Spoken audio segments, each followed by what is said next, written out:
Hello, my friends. This is Leo Babauta of Zen Habits, and in this video, I'm going to talk about two of the most important things that I've found to help you with your romantic partnership, relationship, marriage, whatever it is that you might label your romantic relationship. But we're talking about if you have a spouse, a boyfriend, girlfriend, partner, something like that, long-term partner. And and let's say you're having some relationship issues, which most of us have at one point or another. Now, there are some people who are incredibly lucky and you have a partner and the two of you just gel and everything goes good and there are no problems. But for a huge amount of couples, there are relationship issues and there are some things that we do as tendencies that get in the way of solving those issues. And so I'm going to talk about two things that I found incredibly important. And if you do these two relationship habits, it will transform the relationship issues that you have. Now, I'm not saying you're going to have zero conflicts. I'm not going to say you have no problems. Of course, you're going to have problems. This is part of a relationship. But I'm going to give you a couple of ideas, relationship habits that I think are incredibly important. And before that, I'm going to give you the relationship mindset around dealing with conflicts that I think is transformative. So let's dive into it. Okay, so first of all, let's imagine you're someone who's in a romantic relationship, marriage, partnership, whatever, and you have conflicts, right? Problems, the two of you, you argue, you fight. Hopefully, nothing that goes along the lines of any kind of abuse, whether it's physical or emotional. We're not talking about that kind of conflict or arguments. We're talking about just regular couple, arguments and conflicts. So I'm going to give you a mindset that I think is incredibly important, and then again, we'll talk about the two relationship habits. So the mindset around these kinds of conflicts is not that we should, have no conflicts. I don't think that's very helpful if you think like, well, we shouldn't be arguing. We shouldn't have conflicts. We shouldn't be fighting. Of course, we don't want to be, you know, doing anything that's like all out abusive or like, anything that's really damaging to each other. I'm assuming you're not in that place. If you are, it might be worth considering getting out of the relationship, especially if it's abusive. And in that case, I highly recommend that you get out of the relationship and you get some kind of protection. Um, that said, for most of us, we're not in that kind of a relationship. So if you're having problems, problems are expected. Problems are okay. There is no problem with having problems. There's no problem with having relationship conflicts. Again, as long as you're not hurting each other.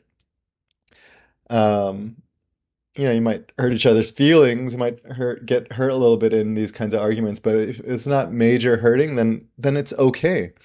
And so the mindset that I encourage is that conflicts can bring us closer together. Conflicts can be an engine that develops greater intimacy in our relationship.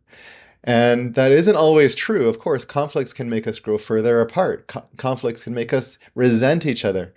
But if you have the right mindset, if the two of you adopt this mindset that conflicts can help us to grow closer, it can actually fuel our intimacy, then it can set you up for real success.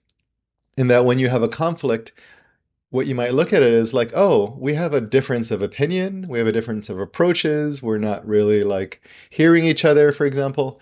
And what if instead we can say like, oh, this conflict is a window for me to see my partner better. If I can understand them better, then I can get closer to them. If I can understand them better, I can make them feel understood. If I can understand them better, this is me getting to know my partner's heart better. And if the two of you agree to take that kind of a stance towards conflict, then it's going to transform everything because now you can have a conflict and you can be like, ooh, we have a conflict here. Hey, we said we're going to use this to get closer, to understand each other better, to create greater intimacy. And if you do that, if you say like, yes, that's what we're going to do, then what you might do is to say, hey, we have a conflict here. What's going on your side? Tell me more about what you're feeling. Tell me about what comes up for you. What, thoughts you have, what emotions you're having. Let me understand you better. And then I would love it if I could share with you as well so that you can understand me better. If the two of you adopt this as an approach, then you're going to use every conflict to try and understand each other better. And then as you do so, you get closer and grow more and more intimate. It's a beautiful way to handle conflicts. Now, what I would encourage you to do is to talk about that. Is this what you both want, is to use conflicts to grow closer? And if so, then start to create some agreements that this is the way that you're going to approach conflict. So the first agreement is when we have conflicts, we will use that to grow closer. So have an agreement. Second agreement might be um, we are going to do our best to really hear and understand each other so that we can get closer and really care about each other's feelings so that we can create greater intimacy. So that's the mindset that I encourage around conflicts. Now, of course, this is going to go against most people's ingrained tendencies around conflicts where they start to dig in their heels and they get stubborn and I need to be right and you're not hearing me. They point the fingers. So what it's going to do is encourage you to go against your usual tendency and to really work together to adopt this mindset together. And it will change everything if you do. Okay, so a couple of relationship habits. The first one is to be willing to look on your side, to take responsibility for what's going on over here. Now, in every relationship, it's easy to see what the other person is doing wrong. Oh, this person keeps doing this and that and this and that.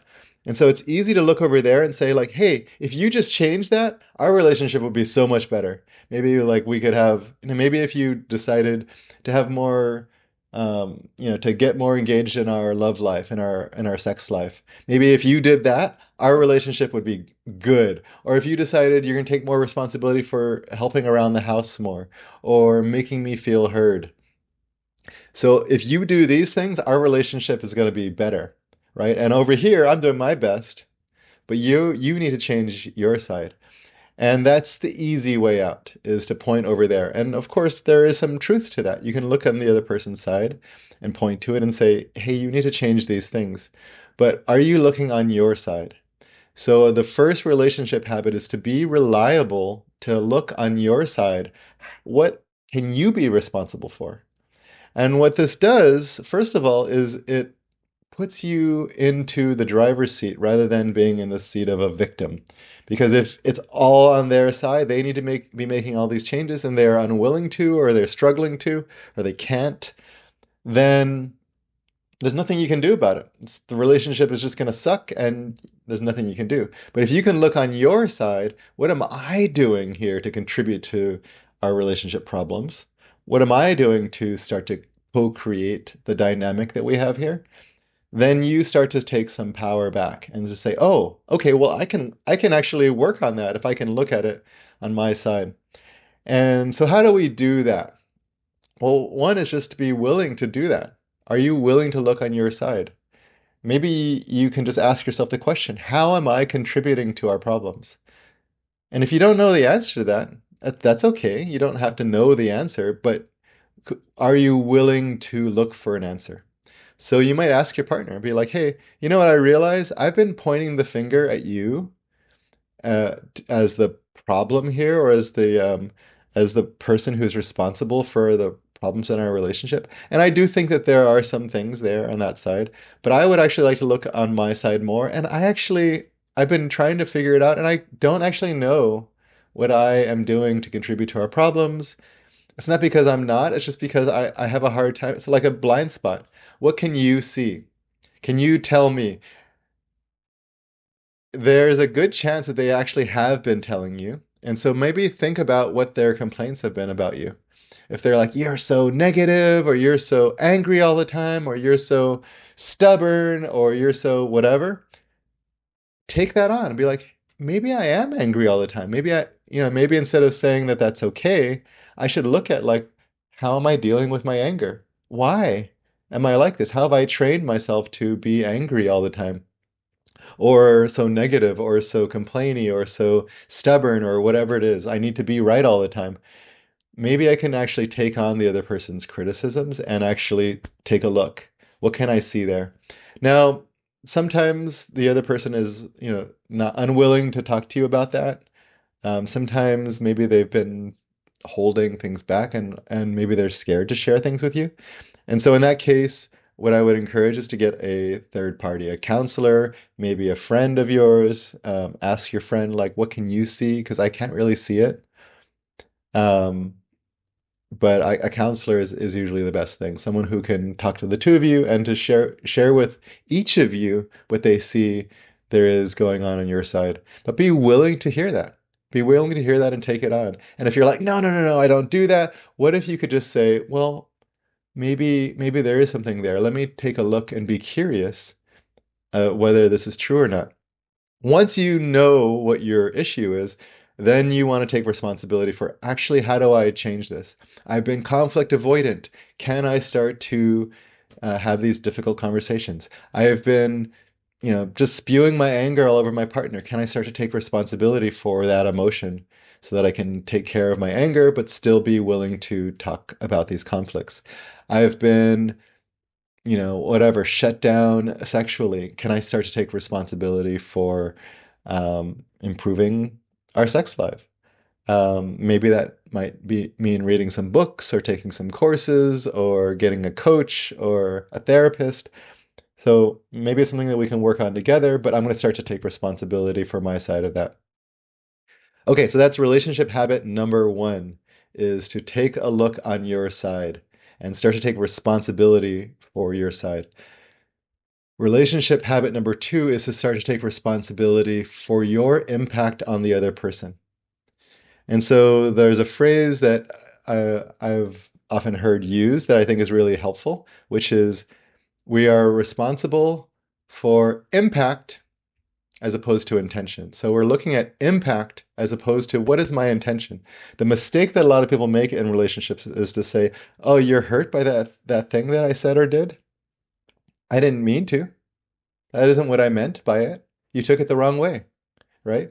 I said this thing. I didn't mean it the way that you're taking it.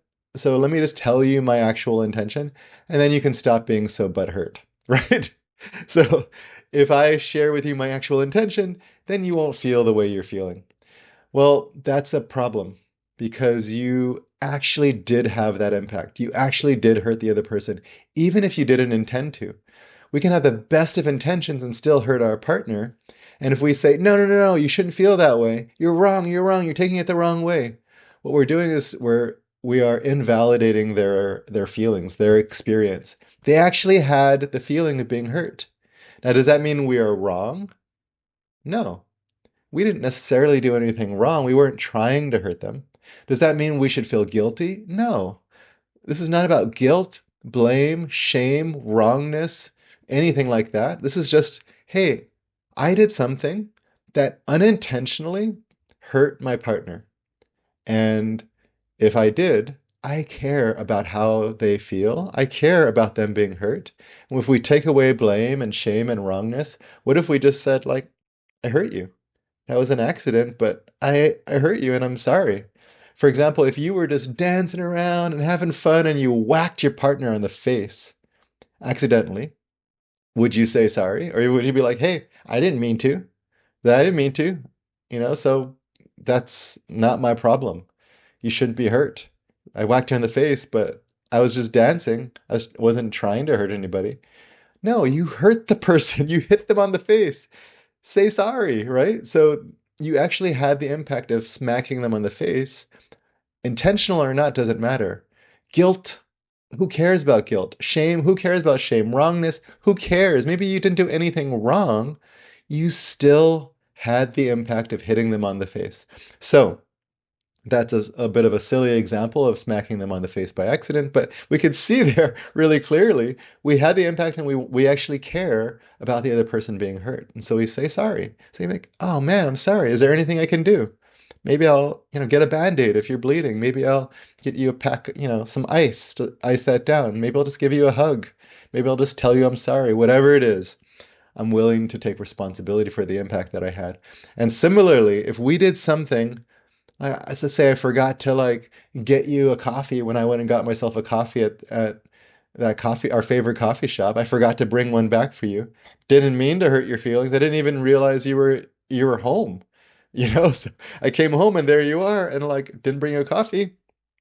You know, didn't mean to hurt you, but you felt hurt from that, and I can just really understand that that hurt you and take responsibility. Be like, man, I'm sorry I hurt you. I'm sorry if I didn't bring you a coffee home. Have this one. I'll try and remember next time, but I really do care about how you feel. And what this does, if we take responsibility for our impact without blame, shame, wrongness, guilt, just take a responsibility for the impact we have. What it does is number one, it shows the other person that their feelings matter to you. Even if they misinterpreted something, even if you didn't mean it, they had these actual feelings and you care about them. You're curious, like, hey, tell me more. What did I do? Or what are you feeling? What are you going through? You're curious about it. You care about how they're feeling, and you're actually making it shown, like making it known that it's important to you. And number two, you are willing to actually take some responsibility here, as opposed to not my problem, or getting really defensive, or telling them why they shouldn't feel that way. You're actually willing to take some responsibility. That shows some leadership within the relationship. It's incredibly important, and it will what it'll do is it'll help them to do the same for you. Now, if you're the only one doing these two relationship habits, taking responsibility for your side of the conflicts or what's going on, and taking responsibility for your impact, if you're the only one who's doing that over and over and over again for months and months and months, see a counselor. Give your partner this feedback, but then see a counselor so that it can be something that's worked through, because it isn't fair for only one person to do that. But if neither of you are doing it, and then you start to take responsibility for your side of what's going on in the relationship and take responsibility for the impact that you have on them, you're taking some leadership in the relationship. And someone needs to start. Someone needs to take some leadership, because if neither of you are going to do it, then it's never going to change. It's going to be an intractable problem. But if you start to take some leadership and say, hey, I'm willing to look at my side, I'm willing to take responsibility for the impact that I had on you and care about how you feel, things will start to shift. And if you do this and then they get inspired to change, amazing. Pat yourself on the back, but don't start to lord it over them. And if you do this and then they don't change, see a counselor, because that's the only way things are going to change. If they're unwilling to take any responsibility and you're the only one willing to do that, then after a while, that's not gonna be sustainable. So some find a counselor and actually ask them to take some responsibility. Now, if you've given them this feedback, hey, I'm taking responsibility. I have been over and over again, but you're not. You've given them this feedback and you invite them into counseling and they're unwilling to, then at some point, that's all you need to know. They're going to give you the information you need to know. They're unwilling to take any responsibility, and they're unwilling to get some help to actually start to do that. That's that shows you what you need to know about the relationship. Okay, that's what I've got for you today. This is not easy stuff, but hopefully, the mindset shift that I've shared with you around conflicts helping us to grow more closer and more intimate, and then these two relationship habits that I think can really shift anything really. Hopefully this really helps. Let me know if you have questions in the comments. Let me know if you have uh, problems around relationships that you'd like me to address in future videos. Relationships are not easy. This is a complicated area, but happy to be talking with you about it. And then, just tell me what helped. I'd love to hear from you in the comments. It really helps me. Give me a thumbs up, helps people to find this in the algorithm here on YouTube. And then please do subscribe. Consider subscribing. I'm making regular content here that I think is going to be helpful and will help you with the problems you're facing in your life. And I'm always open for suggestions, so please subscribe and be a regular part of this Zen Habits community. Share it with others who could use some Zen habits in their lives. Thanks, my friends. Leo Babauta here, signing off. Talk to you all later.